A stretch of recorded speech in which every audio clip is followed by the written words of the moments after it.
Anywhere between 8 to 10% of the global greenhouse gas emissions are linked to food that is grown, transported, and cooked, but never eaten.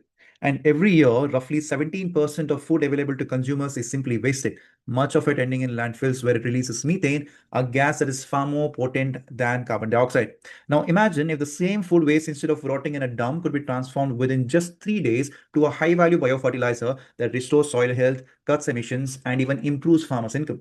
That is not a thought experiment anymore. That is what today's guest is actually building on the ground in India. You're listening to The Carbon Circle, a podcast by Carbon Bundle. This is a space for outcome oriented conversations on what it truly takes to build a sustainable India across climate, energy, infrastructure, mobility, waste, and the carbon economy. I'm your host, Roshan, founder of Carbon Bundle, and our North Star is simple: credible pathways to a sustainable Bharat by 2047. Let's dive in.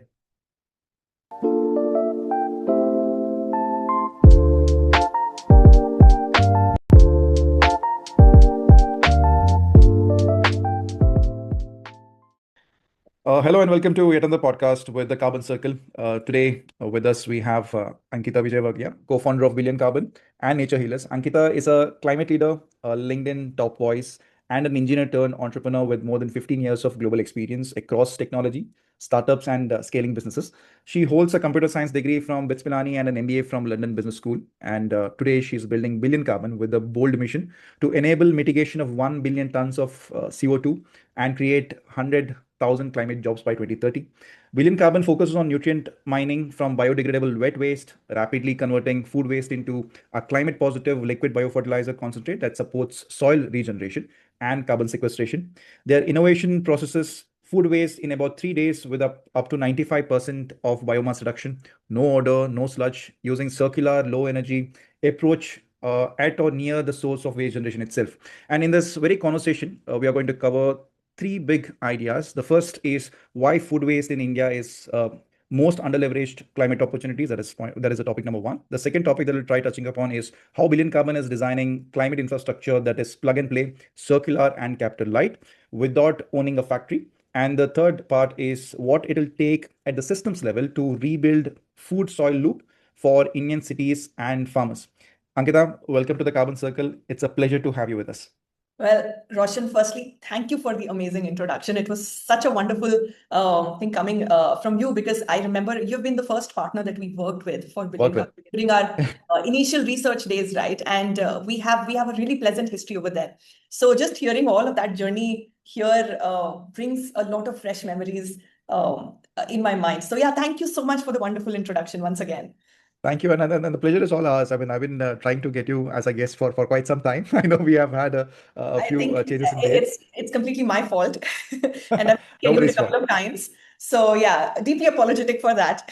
Yes. But the pleasure is all ours. I mean, I've been following your journey, and it's extremely interesting as well as inspiring to see the journey that the Billion Carbon organization is seeing. We'll of course dive a lot deeper. But before we do that, I have a question that before we dive into the science and businesses, how are you feeling about the climate conversations in India right now? Do you feel optimistic, anxious, or something in between? I feel very optimistic, and especially in the last 5 years since I've jumped into climate. I jumped into climate about in 2020, I guess, right after COVID, right? Which was a wake-up call that what are we really doing with our time? And since then, I have seen a major evolution of how climate is handled as an industry, and climate action is handled as something to be really done as a business rather than just as an NGO. And I think the latest example of how far we have come in terms of climate conversations is the first ever Mumbai Climate Week and Delhi Climate Weeks. And that really started building that ecosystem and bringing that to the forefront of, yes, climate is an urgent discussion, an important discussion as well. And it is something that everybody, all of us should be working on, trying to make businesses out of it rather than just the NGOs wanting to clean up waste or something like that, right? Yeah. So very optimistic. But with the present, I mean, just getting the current ongoing war conversations and the impact of that on the entire efforts that we in the name of sustainability are today taking. How do you see that? Do you think that as a world we are heading in the right direction? See, one of my friends told me in a very different context once that progress and recovery is never linear. That was, of course, when I was recovering from my maternity. So you will always see ups and downs, ups and downs. But if you see that the trend is positive, then that's a very good thing, right? And what we see, even despite the war, we'll see the full effects maybe 1 year from now. But this is the first time ever that people are really talking about the climate effects of the war, right? Yeah. That is a big thing. I don't remember any time before that when we have spoken about the climate or environmental impacts of a war or of a famine or of any natural disaster so openly in the media. And I think that's very promising, because then you know that those conversations are progressing despite whatever other forces might be coming into play. So global forces will always try to shift things here and there. Things will move 2 steps forward and then 1 step back and then again 2 steps forward. But if it is moving in the right direction, then that's a good thing. Very, very well put. I think if you're moving in the right direction, and if more people are speaking about the climate effect, as you rightly pointed out, that itself is a clear indication that perhaps something is being done right.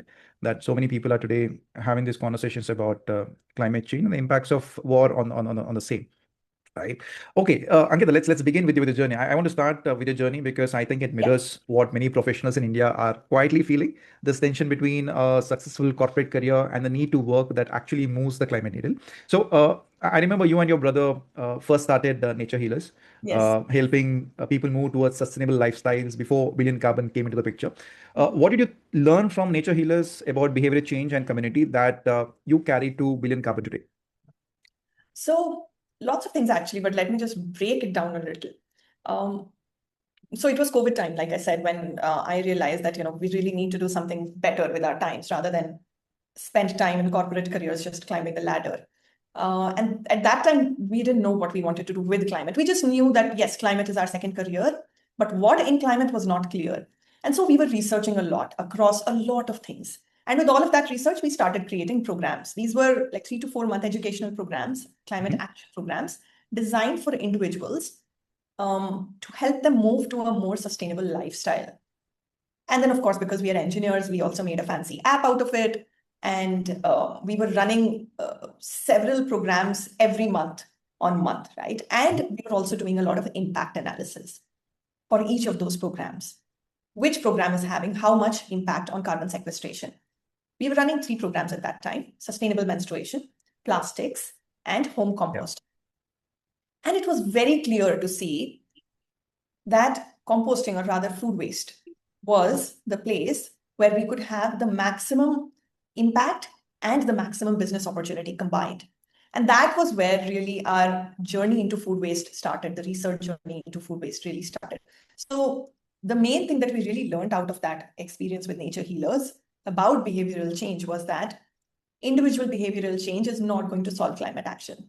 Majorly because 80 to 90% of emissions are created by industries and companies. Now, to think of it, these industries and companies are also run by individuals. However, these are business decisions, systemic decisions, and systemic ecosystems. One change in that is going to have a ripple effect, right? And that is where we decided that even if we are working in food waste, it should not be a B2C or a D2C thing.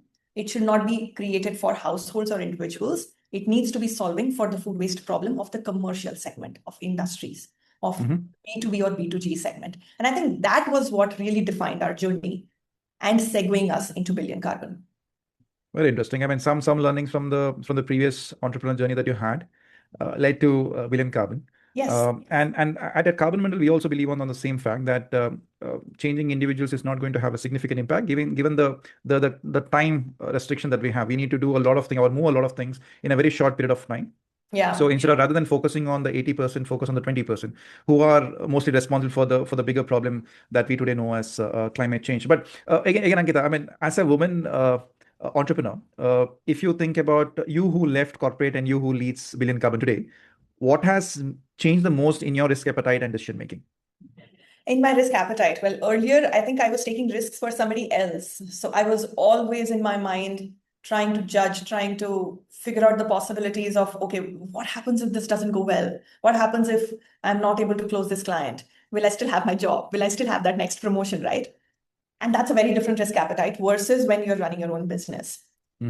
Now it's more like, even if we know that this next step may not work, we know there are 4 other steps we can take. And I have a team, a very competent team and very competent co-founders who will help me execute that. So I guess the anxiety levels are less. Lesser? Really? Yeah, they're less really. Because the only person we are answerable to is ourselves. That's So true. we judge ourselves less, and we meaning all co-founders. And we are not bogged down by failures, really. We Mhm. consider failure as just the next step. Or let's say a no from a client as just the next step to learning what will get this client to say yes, rather than, oh my God, I'm not getting my next promotion, right? That doesn't happen now. So yeah. So the risk category has changed This from category has changed. Yes, that's right. Yeah. but how about the decision making part? I mean, do you feel more freedom while taking those calls? Um, so freedom may not be the right word to say it. We feel more responsibility. And I Yeah. personally feel more responsibility because now I know that we are employing a certain set of people, right? We are responsible to pay their salaries on the first of every month. How do we make sure that we still have the cash Yeah. on the first of every month to pay their salaries, to keep their houses running? And that just brings on that kind of responsibility in making the right decisions. And the fact that I have a very competent team of co-founders, we are 3 co-founders Mhm. now. Mhm. That just keeps us on our toes in terms of challenging every decision we are making, so that we know that every decision we are making is the right decision in terms of risk versus reward, right? Yeah. It's not a very impulsive, risky decision, and it's not even a very conservative, let's just keep the status quo kind of a decision. It's the right mix of both, so that we also keep our business growing in the right direction and the right speed, and we also keep our basis, our foundation very strong at the same time. And I think that is the major shift now from the me that was working in the corporate life versus the me which is now we're building Billion Carbon together, rather than earlier when, with every step or every decision we are taking, every individual is responsible for their own outcomes Yeah. in a corporate job, if we were to think it like that, right? Yeah, So yeah. the shift from being an employee to an employer Yes. always Yeah. comes with its own Huge. challenges, of course. But Huge. there is a sense. I mean, if I had to talk about myself personally, I do feel a sense of freedom with Yeah. taking those calls. That is one. But at the same time, there is an additional sense of responsibility because you're no more just responsible for yourself. You're rather Mm. now responsible for a bigger group of people Yes. and Yeah. your Yeah. stakeholders as well. So that's Yeah. the add-on. But So I I always have, feel that. Sorry, yeah, you're saying. yeah, I have 2 thoughts on that actually. So one is we have we have designed our system in such a way amongst the co-founders that we have really restrained the freedom a little bit, Mhm. because we are 3 co-founders, and of course, at least 2 need to approve on whatever we are doing so that we can go forward, right? It's not like, okay, today I take an impulsive decision to launch this city Yeah. and we never do that. And I think that leads to a controlled and rapid side by side growth. And the other thought was about employing people. And I was just reminded of the time when our first ever employee in Billion Carbon, because Nature Healers, we weren't really paying people, right? It was a group of 14 volunteers, and we were all Mhm. working together to create that climate tech startup. And when we started paying people for the first time in Billion Carbon, and our first employee got their first salary, and then they brought a box of sweets to us. That's sweet. Because this was their first job. This was his first job. And he was like, this is my first salary. And from this first salary, this is the box of sweets that I've offered to Lord Ganesha. And then I'm bringing it to you. And that was a completely different feeling. It was Yeah. like, oh my God, we are having such a big impact on this one person's life by employing him. Yeah. So yeah, I think that completely changed our perspective into what we really want to do going forward in Yeah. the I long think run. for somebody who's listening to this conversation and wanting to take that leap of faith of being an entrepreneur, this would definitely gives them some motivation to Yeah. take that step. Of course, it comes with its own challenges. There are both pros and cons of being an entrepreneur. But I always feel that as a woman entrepreneur, you Hmm. would perhaps have more challenges as compared to men. So when you navigate this very sector of food waste, what Hmm. are the few problems or barriers that you face as a woman entrepreneur in this sector? So there are a couple, and I think it's more about the personality rather than being a woman entrepreneur, right? So women largely have a different kind of personality versus men having a different kind of personality. And overall, if I were to put them in very generic buckets, very generic, okay, of course, this doesn't apply to everybody. Hmm. Women are more empathetic. and less Right. aggressive, right? Men are less empathetic and more aggressive. So what we have done in our team, especially in the co-founder team, is that we've divided our business units. So we have like 3 business units, major business units. One is growth, the other is execution and operations, and the Mm-hmm. third one is governance, right? So I am the only woman co-founder amongst the team of 3, and I handle growth and governance. Mm-hmm. And Nikhil handles governance and operations and execution, and Vikrant, the third co-founder, handles growth and execution and operations. Amongst the 3 of us, Vikrant is the most aggressive, most impulsive, and the better go-getter, I would say, right? When we think that, okay, this deal is gone, he's like, no, we are going to turn it around. And that is the reason why he has evolved into that role of growth, which is essentially closing of the sale and doing the hustle in the execution and operations.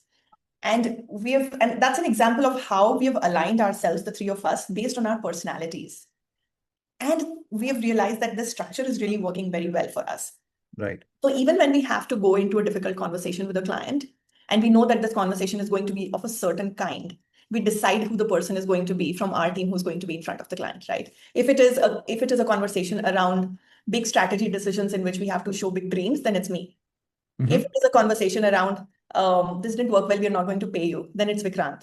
And if it is a conversation around I want to deeply understand how this technology is going to be implemented, then it's Nikhil. Nikhil. So, that kind of an ecosystem we have created. So it's more to do with personality types and identifying that and implementing the right structure for that rather than being a man or a woman. So Right. yeah. Right. I mean, it's an interesting take on how to run an organization. I think it is 101, right? Where first step is to identify your own. I mean, no matter if you're a man or a woman, identify your strengths and weaknesses. Yes, yeah. And once you do that, for every weakness that you have, find a replacement so that that makes up for the weakness that you possess, Yes, and yeah. that makes for a great team. Yes, yeah. So for example, I hate going into negotiation conversations, the money negotiation conversations with clients.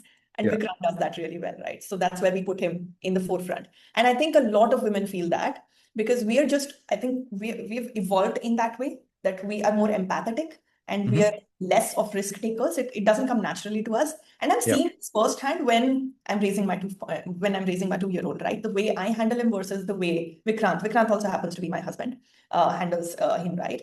And it is natural, it is evolutionary. It's no point fighting it really.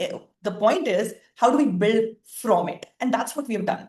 Yeah, yeah. I think as long as the goals are all aligned, Yeah. the frictions within the team will eventually lead to that goal. Yes, So yeah.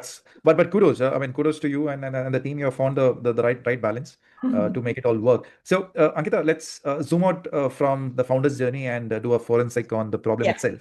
Because I think many leaders still underestimate how central food waste is to the climate and the soil Yes. conversations here.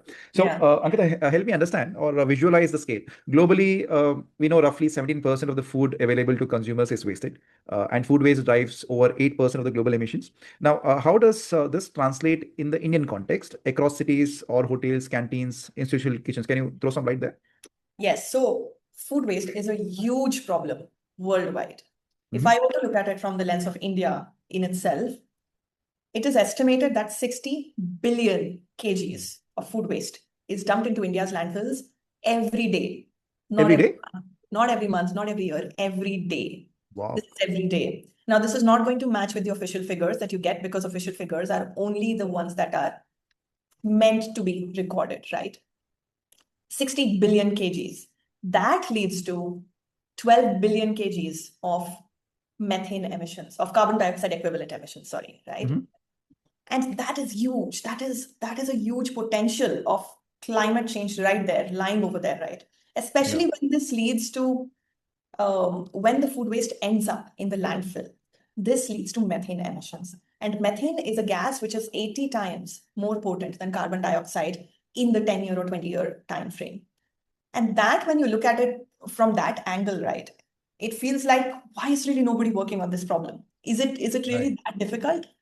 And we did realize it when we started working on this problem. But then, of course, over the 2 years of our R&D, we have developed a technology which can solve for that at scale. But overall, huge problem. And the problem starts from the fact that as a culture in India or as a culture across the world, we have evolved to know that food waste, when you throw it into the soil, it will become soil again. Mhm. The last 150 years of industrialization has really changed that due to certain factors. One, introduction of plastic. A lot of the waste which is now mixed with food waste is non-degradable. So when that gets mixed, the opportunity for food waste to get degraded on its own is almost nil, right? The second is urbanization. So we don't have open spaces which are not concretized. Right. So the opportunity for food waste to reach the soil and actually biodegrade on its own is lost again. And the third is rapid population growth, which has led to increase in the amount of food waste.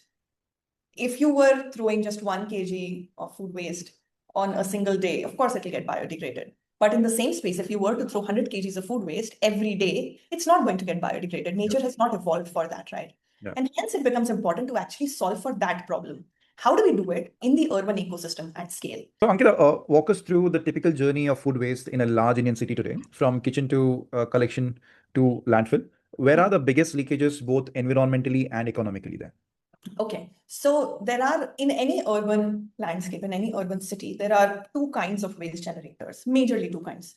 One is households, the other is bulk waste generators. Now, bulk waste generators is any entity or organization which is generating more than 100 kgs of waste per day. This is 100 kgs overall, not just food waste, okay? So things like your commercial establishments, business parks, corporates, hotels, everything comes under that prerogative. Also, residential societies, which are a conglomerate of households, would come under that prerogative. And these two segments are handled and need to be handled very differently. I'll first start with the bulk waste generators. So bulk waste generators produce waste in bulk. Talking simply about food waste, if they're generating more than 100 kgs of food waste in a day, it really needs to be handled well.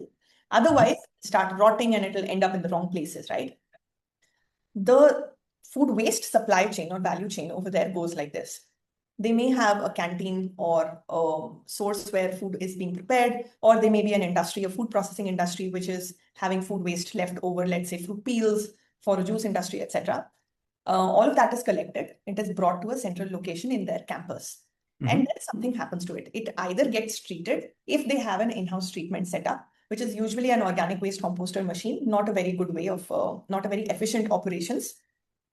Or it might be a biogas plant that they have set up if they have very large food waste quantity, which goes in the tons, let's say 5 tons, 10 tons per day, right?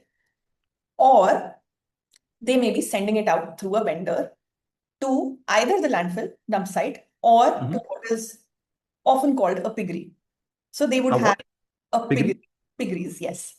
So they would have vendors who are coming in every day with trucks. The food waste gets loaded every day. If they're lucky, every day. Otherwise, the vendor calls them up, "Aaj nahi aa raha. I'll come tomorrow." And then they have to store that food waste somewhere.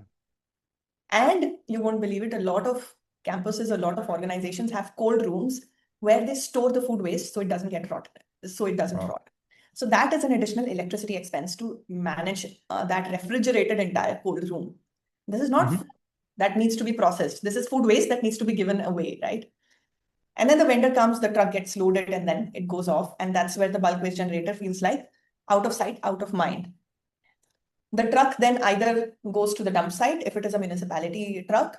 Dump site is before the landfill, or it goes to a piggery. Now, if it is going to a real piggery, what that means is that pigs are being fed off that waste. And that is an entire industry, the pork industry, right? A lot of pork is also exported out of India. In India, we don't have that much pork eaters, but it is exported. Now, a lot of it is also proxy for just throwing to the dump site, just so that in writing, the bulk waste generator can say that, yes, something is being done to that food waste. On the dump site, the municipality is supposed to be treating the food waste. What they end up doing is what is called windrow composting. Windrow composting is nothing but leaving the food waste, leaving this almost like unsegregated food waste in piles and piles and piles on land and waiting for it to decompose on itself, which is usually a 60 to 90-day process. Because it is only about 70% segregated food waste in most Indian cities, which means it is mixed with a lot of plastic, a lot of metals, a lot of other kinds of waste, which shouldn't be there. And hence the decomposition does not happen naturally as it should. There might be turning using JCBs, etc., once or twice in the entire process. But if you go to a landfill, it smells. And this is the reason why it smells, because it is decomposing anaerobically. Yeah. Which shouldn't be the case, which is not how it happens in nature, right? Yeah. Rolling I back, mean, it's yeah, the kind of numbers that you just mentioned. 60 billion tons of food waste. 60 billion kgs, not Kg, tons. sorry, 60, Yes, 60 yeah. billion kg of food waste every single day. I mean, for a population of 140 crore, it's like roughly 0.5 to 0.6 kg of waste that each one of us on an everyday basis produce. Yes, And that when done at that kind of exponential rate, we are not giving enough time for the nature to kind of do the entire process of decomposition. And yes, this is exactly where the solution that you have come up with through Billion Carbon is going to sort of address. Uh, yes, I mean, fascinating to learn these numbers, significantly high, and the kind of implication that it has on the carbon footprint also is quite significant, because you yeah, mentioned yeah, roughly 12 billion kg of CO2. That's a quite big number. yes, And yeah. if we can address this through a solution, that is definitely going to have a very positive effect on the climate action that we today call. Great. So on one side you have the problem, which is the food waste that is being generated. On the other side, we have not enough food to provide to the hungry people. And one reason is also to do with desertification and the soil degradation that is happening. That is Yes. not enough land that can produce good nutrient food. Right. So my question here is this: that soil degradation is massive, but often invisible, and is a crisis. So, how do untreated biodegradable waste and our dependence on chemical fertilizers intersect in that story? Very good question. So when I'm answering this question, I always start with the story of evolution. Mhm. So over 4.5 billion years of evolution, nature has perfected a loop, which is called the food soil loop, where food returns to soil, all the nutrients end up back in the soil, and soil then regenerates food, which can be eaten by animals, mammals, everybody, right? And just in the last 150 years of industrialization, just in 150 years, we have broken that loop and we have created a linear supply chain. Mhm. And that is something to reflect upon, right? Now, it being linear, what it means is that food waste ends up in the landfill, nutrients are lost, and our soil really becomes chemical input dependent because the nutrients are not going back into the soil. So it needs to get that nutrient from somewhere, right? And this is the broken loop that we are trying to solve for. How do we get nutrients from the food waste back into the soil so that this loop again is rebuilt, and consequentially, we will have less landfill waste and soils will be less chemical input dependent. And that benefits all of us. So that is the entire story of how we've really broken the evolutionary chain by turning that circular loop into a linear supply chain. Right. But again, I mean, you mentioned in the last 150 years, we have broken that food soil loop that existed. Yeah. But what are the major driving factors behind breaking that very thing? Is Yeah. it the population that kind of increased over these years, or is it urbanization? Is it industrialization? What are the problem So points with here? industrialization, what really happened was population explosion. Hmm. And when governments have to think about how do we feed the growing population, if you take the example just of India, let's say, or let's say of the world, right? Just 50 years ago, we were 4 billion people. And in just the last 50 years, we have doubled that to Doubled. 8. Now, that's a problem that really needs to be solved by the governments of the world, by the industry, really. How do we feed 8 billion people on an everyday basis? And that really leads to finding ways which might be unsustainable in the long term, but might work in the short term, which is how do we industrialize agriculture so that we Right. are improving productivity right now? We'll think about 20 years on the effects of it later, right? And that is when farming really moved from regenerative farming, or let's say crop cycling, or let's say co-plantations, to monoculture of farming, Yeah. to things like reaping with machines and making those machines more and more and more efficient. Now, all of that, of course, has a ripple effect. Yeah. If you are to have a monoculture, then the soil will get depleted of the same nutrients every cycle. So you need to deploy back the nutrients, only those nutrients every cycle, and then the chemical inputs become extremely important for feeding that kind of population. And if you are to do the agriculture and the harvesting at scale, then you need machines like tractors or harvesting machines. Mm-hmm. And when that happens, the topsoil gets disturbed. When the topsoil gets disturbed, the entire soil microbiome that could have been there also gets disturbed. And Yeah. then it becomes a loop of we keep degrading the soil again and again and again. And it never gets the time to recover. Recover. That is what has been happening over the last 30 years since the Green Revolution in India and across the world as well. And now we are starting to see the effects of it, where even after multiple chemical inputs, soil health is not improving, productivity is not improving, it is really decreasing. And it takes time, right? It takes that 20 to 30 years of battering the soil again and again and again to get those effects, to understand those effects, where it will directly impact the economy at a macroeconomic scale. And Yeah. only that is when the overall industry really starts to think about, now this is no more beneficial for me. How do I bring back the soil and make it beneficial for the business back again? And that is why you'll see that agriculture and agri-tech is now becoming a profitable business model back Yeah. again. And you see a lot of startups coming up who are experimenting on models which are sustainable business models, which can make money and can sustain themselves for the long run as well, and can regenerate soil at the same time. I don't think this was possible 10 years ago. So everything has its time. Yeah, yeah. For what I understand is this, that of course food waste is definitely the problem, but even beyond that, food waste is a burden, because higher the quantity of food waste that is being generated, you're not giving enough time for the nature to carry out its own cycle. And this is where the solution by Billion Carbon comes handy, because what you're providing is a fastened process to kind of handle this food waste, where you're providing a 3-day sort of option which converts the food waste into a nutrient rich product, which can then enhance the quality of the soil. So my question is this, for a layman, what does BillionCarbon's 3-day precision food waste treatment actually looks like on ground? If you can paint a picture of a typical deployment inside, let's say, a campus or an industrial kitchen or a hotel. Sure. Okay. So our solution is deployed on site, and there are majorly two reasons for that. The first reason is that food waste in general is heavy. Mm-hmm. And so transporting it to another location adds to the transportation cost, which beats into our unit economics, and it adds to carbon emissions. So the best place to treat food waste is right where it is generated. And for bulk waste generators, it is usually inside the campus of the hotel or the corporate business park industry, etc. Right. The second reason is Swachh Bharat Mission and SWM guidelines, Solid Waste Management 2016 rules, and then 2024 rules. So 2016 were just guidelines for bulk waste generators, which guided them on how to collect, segregate, and treat their food waste on site. Now, that guideline was a segue into getting bulk waste generators prepared for what was coming in 2026. They got 10 years.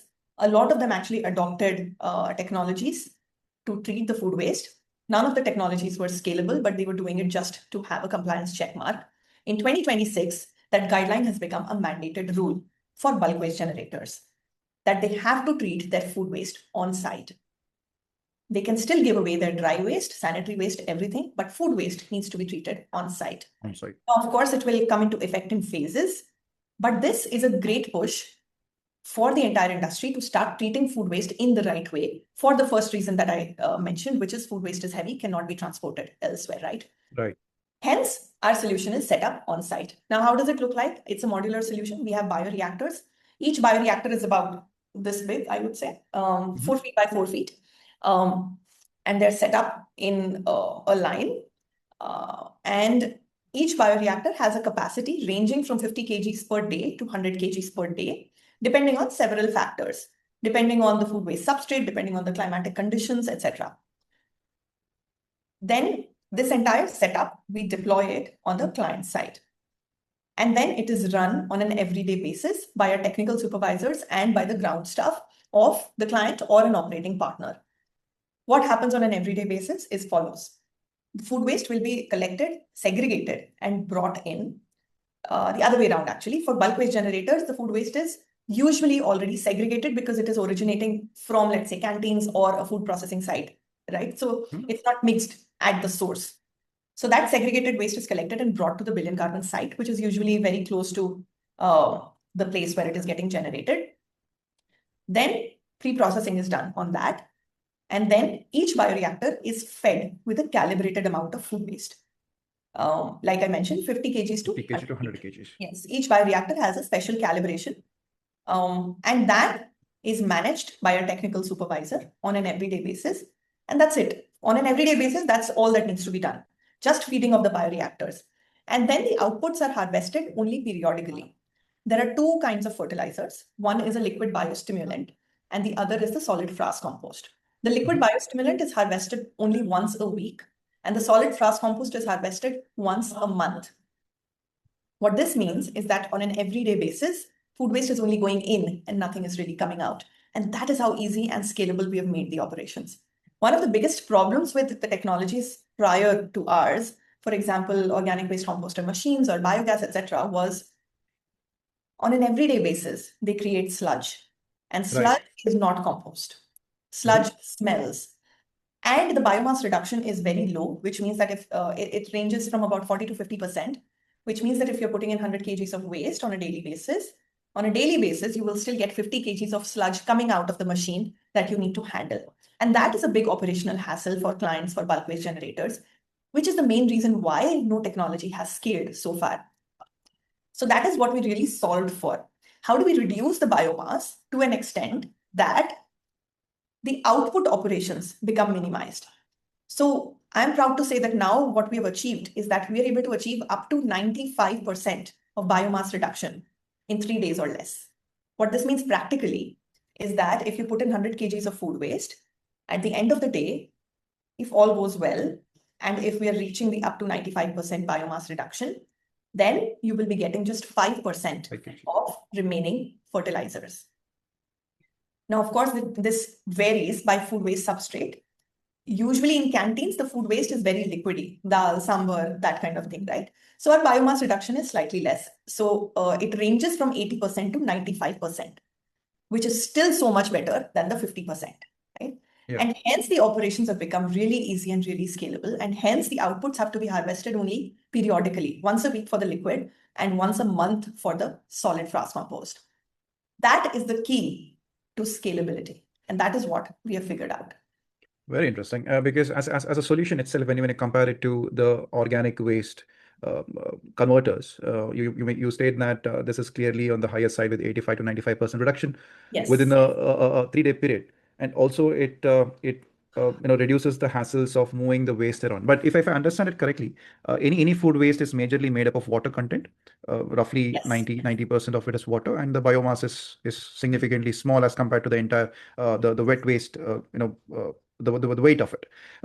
But I would like to further understand this two compounds that you mentioned. That is, one is of the liquid biostimulant and the solid frisk component. So what are they? How are they important, or why are they important in this entire process? Yeah. So what we have developed is a 3-day precision food waste treatment technology, right? It is entirely powered by a consortium of micro and macro organisms. Now, what it does on an everyday basis is that it reduces the entire biomass and concentrates all the nutrients from the food waste into these bio inputs. Now, these are two bio inputs. I say bio inputs because they are high efficacy organic biofertilizers. One is a biostimulant, the other one is a compost. And so put together, they're both bio inputs, right? The liquid biostimulant is a highly potent biostimulant.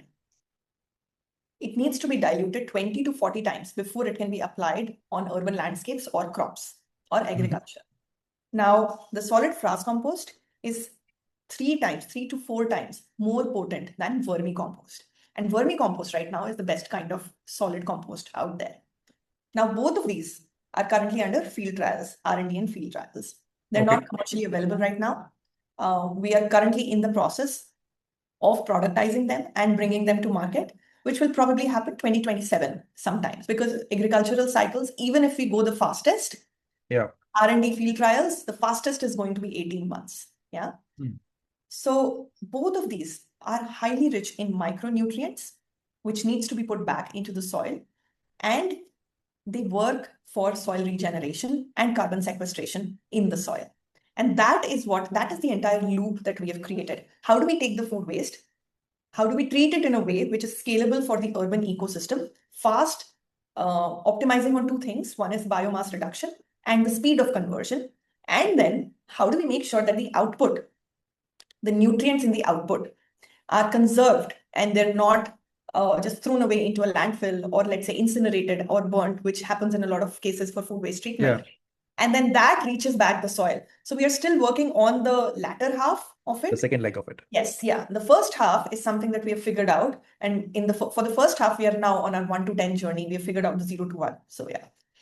Very, very, very interesting. And the fact that you've been able to find or figure out a solution for at least the first part of the problem, which is the speed part of it, and also the converting of it into the mass, that is reduction in the mass of the food waste. Yeah. Out of curiosity, does all kind of food waste are eligible to be put into this bio machines, or is there further segregation that is required with the kind of mixing that needs to be done?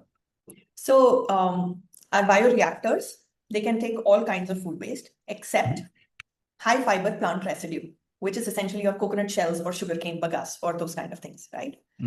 Anything that comes out of a canteen or a kitchen is eligible to go into the bioreactors. Very interesting. But I'm pretty sure it would have taken multiple experimentations, multiple cycles to figure this out. Lots. Yeah. I think we ran some. So we started our research, 2021, 2022, like specifically the food waste. And so there are two parts to the technology, right? One is the biology, which is figuring out how nature does it and then amplifying that to work for the urban ecosystem. So looked at hundreds of variations of food waste substrate plus organisms. And we ran thousands of controlled experiments on these combinations. And we went back to nature to study two things essentially. One is digestion and the other is solid state fermentation. Digestion is essentially how humans eat the food and digest it and excrete it the next day. Right. Composting is not the same. So technically our solution is not composting at all. So we figured that part out. We created a consortium of micro and macro organisms with scientists. And then we went to the second problem, which was the industrial engineering problem of how do we convert this biology and create a reliable machine out of it, optimizing on biomass reduction and speed, right? So we designed and created our own 4-chamber bioreactor, self-regulating in nature, and which could amplify these natural processes without using any electricity. And that was key because unless we keep it low cost, it is impossible to scale. And these two technologies put together, this was our entire R&D period of 2 years. We ran a lot of pilots. We ran pilots with Bhopal municipality. We ran pilots with a lot of commercial establishments as well. Iterated on our solution quite a bit. Iterated on our bioreactor models quite a bit. We are now on our third version of the bioreactor, the 2026 model that we have. And I think now we've reached a scale where we know that our bioreactor and our technology and the biology, everything is in a shape which is ready for the scale that is coming for us, especially after the solid waste management 2026 rules. So yeah. So the policy is also favoring this entire yes. the scheme. Thing. Yeah. Absolutely. I mean, I have definitely a lot more questions given that I am so much interested in the biology part of it. But the solution that you so provide is the very central to it is this consortium of the macro and the microorganisms. I think that's one part of it, and of course the hardware is also key to making this all work. But I'll perhaps take those questions sometime else because I know if I indulge into that, it might be an entire conversation around just that. Let's switch gears and move to the economics of it, Ankita. So let's talk money and models because for business leaders listening in, climate solutions have both impactful and profitable to really scale. It has to be impactful and profitable. Yes. Right. So my first question in this segment is this: that at a high level, how do you describe BillionCarbon's business model today? Who pays you for what and over what time horizons? If you could simply explain that. Yeah, so there's also the story to how we figured out our real business model, and we experimented a lot, right? Because we are doing something that nobody has done in the world before. So there was really no precedent to follow that, okay, this is a business model. This is an enterprise SaaS business model that you can just follow, give people subscription, and then, people will come in. Food waste, probably they should be our payers.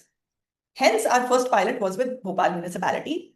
And this is the first time I'm saying this on record, and now I feel confident I can. Okay. So we decided to do it pro bono, and the only thing we asked them for was the space and the food waste, because this was also the time when we were validating our technology, right? We set it up, ran it for 2 months, really great results. That was the time when we first achieved about 80 to 85% biomass reduction.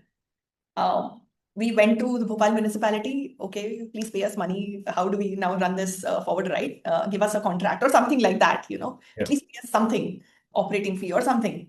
And they're like, you're doing it pro bono, continue doing the good work. And so, Getting things done for free is a thing. yeah. And then we decided, okay, we'll keep it only till we get the next pilot. Then we got the next pilot, which was with Adani, fortunately. It took us about 1 year to close that first pilot as well. And the day we got it, we decided, okay, now it's time to wrap that loss-making pro bono work that we're doing. So we wrapped it up. And then 1 year later, Bhopal municipality calls us and says, madam वो आपने लगाया था plant, हमको अभी audit कराना है, तो can we get it audited? We're like, sir, we had no money to run it, so we wrapped it up. Do you want it again? If yes, then please give us a contract. They're like, okay, we'll get back to you. So of course, that's when we decided municipalities are probably not where we need to go first, right? Yeah. Because working with the municipalities is the end game.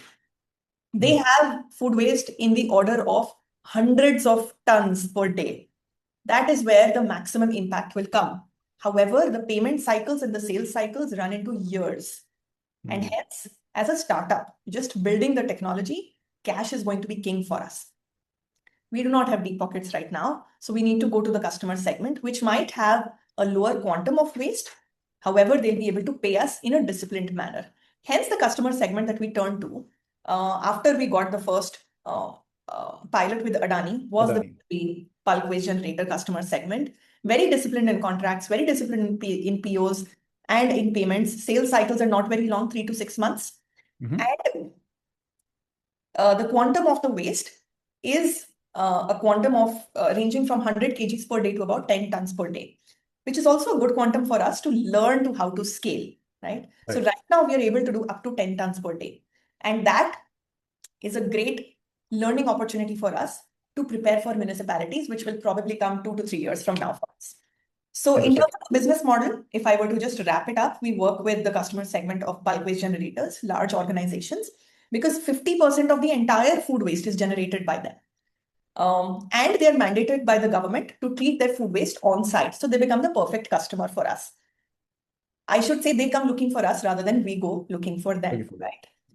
We charge 2 kinds of fees. One is the initial one-time project deployment fee, and the other is an operating fee, which helps run the end-to-end operations. And we take the entire responsibility of running the operations so that it is no hassle for the client, which is extremely important when it comes to food waste. That's what we learned during the pilots, because food waste is difficult to handle and you cannot do it without expertise. So, yeah. So, I mean, that's also a very good insight, because for somebody who is just starting out and wanting to start something in this very field, going to municipalities directly just because they have scale and quantity of food waste does not necessarily mean that you'll be able to generate cash flows there. Yes. So that's a very, very interesting and a very valuable insight there. Again, I mean, kudos that you managed to get Adani as one of your initial clients. So that's a job well done. Well done. I think it took a long time, really. It took about 1 year of referral to referral to referral to referral to get that one meeting which got things started. Great. And this the new policy that you just mentioned, I think that's also one of the key drivers for organizations to kind of take this up as a solution. So I understand that you operate on 2 models. One is the deployment cost initially, which would include the cost of hardware, setting it up and everything there. Yes. But does it also include the civil? Because I believe that there would be some amount of civil work that is required there. Civil work, usually the client gets done on their own, whatever civil work is needed. We are also innovating to reduce the civil work needed, because civil work has traditionally, we have seen it has become a bottleneck for us, because we don't do civil ourselves, which means that the client has to generate a separate PO for a separate vendor, and then Right. wait for that vendor to do all the construction, the shed work, etc. And then only then we can come and deploy the solution, which ended up being a 4-month wait in some cases. So it was essentially a 4-month lost revenue for us. Absolutely. That's when we decided that, okay, we need to figure out ways to innovate such that civil work becomes minimum rather than all of this thing that we are getting done from the clients. So we try to reuse as much as possible, which is already present at the client site. And then we have now switched from, so earlier what we used to do is our bioreactors used to be housed on an RCC platform, a 12-inch RCC platform. Now in the new model of the bioreactor, we're experimenting with plastic pallets. So very strong plastic pallets, which can hold up to 10 tons of weight, hopefully. We are experimenting with that. So the need to create that RCC platform goes away. And that used to be the bottleneck for the vendor PO and construction and then commissioning it, etc. So yeah. Got it. Got it. I mean, of course, I mean, any sort of project deployment, there are other peripheral costs that definitely comes by. Yes. Again, I mean, if you were to give me some numbers, let's say if it's a residential area or let's say a residential society, and they have maybe to manage one ton of waste on an everyday basis, what would a setup what would a setup cost for them to be able to have your solution on their site? Yeah. So it really varies from city to city. So there are majorly 3 factors which define the cost. One is what is the kind of food waste substrate? Is it 30-70 dry, wet? When I say dry, I mean dry within food waste, which is fruit peels, etc. Wet is sambar, dal, that kind of a thing. Or is it 100% dry, which is usually from households. Households don't have much of dal, sambar kind of a waste. They usually have just vegetable peels, fruit peels, rotis, those kind of things, right? And both of these kind of food wastes need to be handled in a different way. So that's the first factor. Second factor is the climatic condition in that particular location. Now, the climatic condition defines what is the calibration we put our bioreactors on and what is the grammage of the macroorganisms that we have to put. So that defines unit economics as well, right? The third thing is the capacity that is being set up. Of course, if we do a 100 kg plant, it is more costly for us versus if we do a 5 tons per day plant, then the unit economics make more sense and we achieve economies of scale on that. So on that, like these 3 factors are the main factors. Of course, there are minor factors here and there. These define how much a client would eventually need to pay for one, the project deployment, and the second one is operations and AMC on an annual basis. But if once a project is deployed, how long can it work? So I can give some comparisons for sure. Okay. Yeah. So overall, we have been able to achieve a model which is half the budget of any other alternative, especially organic waste composter machines. So we are able to deploy the project at half the budget or less, and we run the operations and lifetime AMC at half the budget or less, majorly because we reduce electricity costs by 90% for the client, and we reduce the labor needs by half. And land is freed up. So we free up 70% of the land for any client if they were using OWC machines prior to this. And that is because our turnaround time is so quick, just 3 days and everything is processed. Whereas in OWC machines, it is usually a 20 to 30 day cycle. So you need more land to treat the same amount of waste, right? Right. So overall, we're able to do all of this much better, 10 times faster, 3 days versus 30, and half the budget. And that is what most clients find really valuable. Yeah, because this was exactly my next question was when you sit across a table with a client and if you were to make a value proposition, what were this? And it's interesting that you have reduction in electricity consumption, reduced labor, and reduced land requirement as well. And of course, on top of that, you also mentioned that in comparison to a organic waste converter, the budget requirement is half that. So it is a clear win as when we compare it to the traditional way of handling food waste, right? So that's a good positive aspect there. Let's look at the other side of it. That is the output that kind of comes out of it, right? Which is the liquid biostimulant and the solid phase component there. So let's talk about the output here. So you're producing the liquid biofertilizer concentrate that is micronutrient rich and supports soil regeneration and carbon sequestration. So who is the end customer for this product today? Are they farmers directly, or you sell it to the aggregators or some other companies? I do understand that this is still in the test period. It is not entirely there. But Yeah, so like you mentioned, still in R&D, not yet commercialized.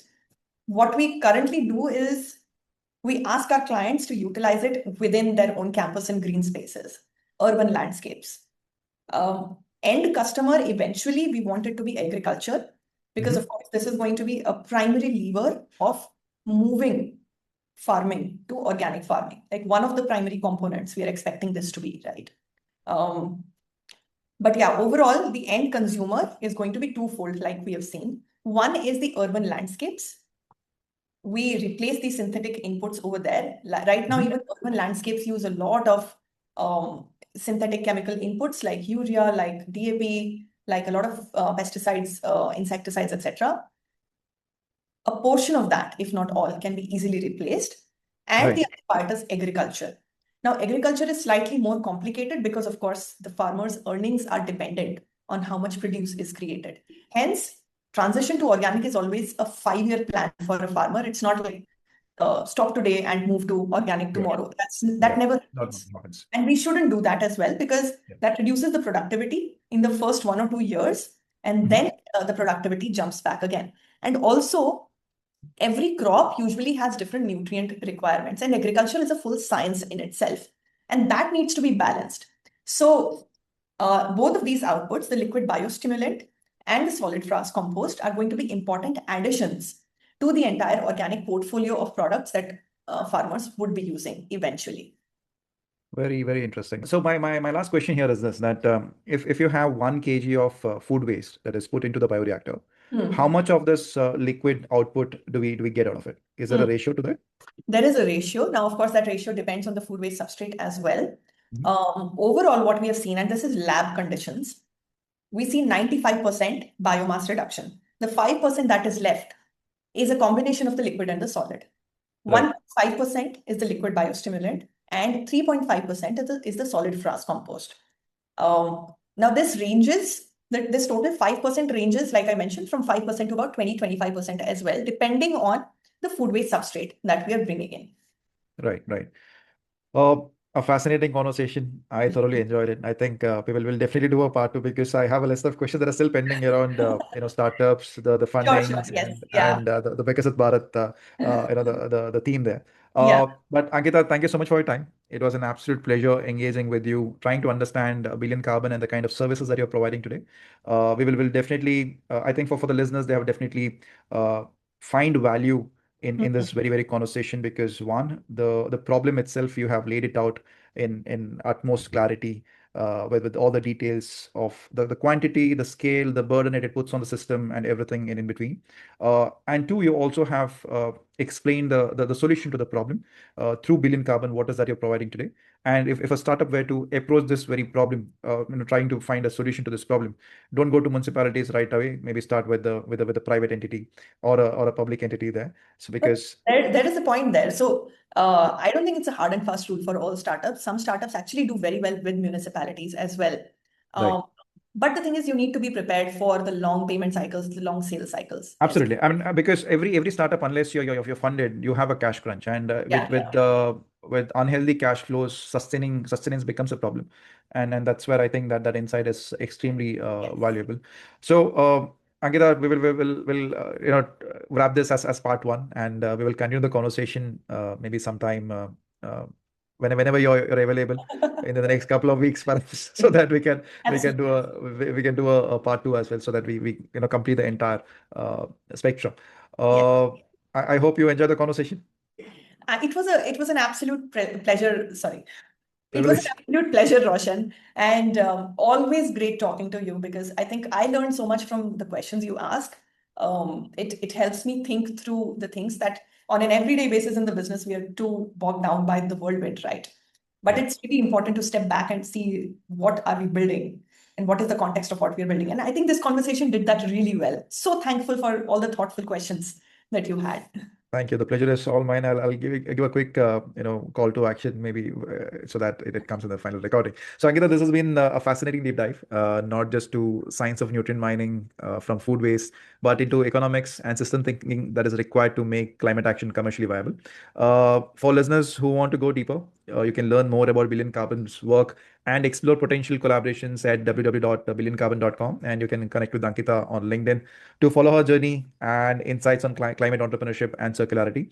And for those of you who would like to get in touch with Carbon Bundle, we have a website link in the description. So please do reach out to us, and we can continue this conversations around building a sustainable Bharat by 2047. So Ankita, thank you so much.